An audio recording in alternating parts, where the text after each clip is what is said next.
The Lebanon-Israeli border. Israeli soldiers and Hezbollah guerrillas are only meters apart. United Nations forces keep a watchful eye on this border, which has known terror raids, rocket attacks, and full-blown wars over the decades.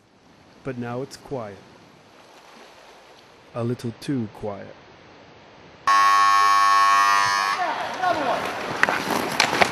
Ice hockey in northern Israel. Metula, a pastoral town snuggled along the border, is home to the country's only regulation-size rink. Once a target of Hezbollah's Katyusha rockets, today Metula is hosting the annual recreation tournament.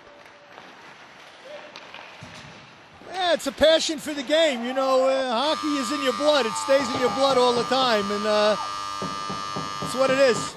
To promote the sport, two of hockey's legendary players were brought to Israel, Paul Henderson and Darryl Sittler. Obviously, we think it's the greatest game in the world, the fastest, probably one of the most physical games, and so hats off to anybody that wants to play it. This ice hockey rink was built 20 years ago with donations from Canadian Jews who hoped that their national sport would catch on in the Jewish state.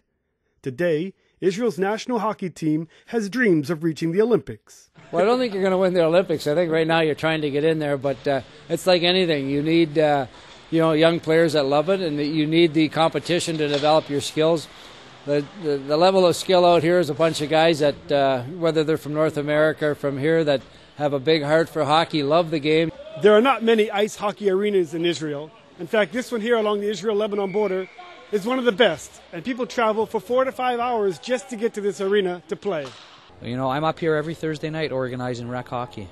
The big sports in Israel are soccer, basketball. I would probably even put baseball ahead of hockey. But we got guys that are just truly in love with the sport that live all over the country. Some that have been born here, some that grew up in North America, that have moved here, the former Soviet Union. Guys will travel 3-4 hours each way just to play in a game. For the country's diminutive cadre of hockey fans, it was a big lift to have superstars visit.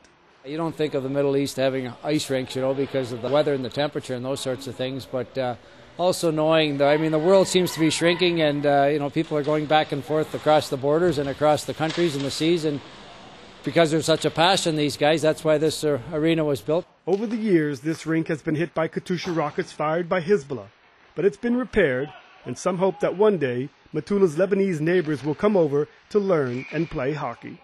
From Metula on the Israeli-Lebanon border, this is AriehO'Sullivan reporting for the Media Line.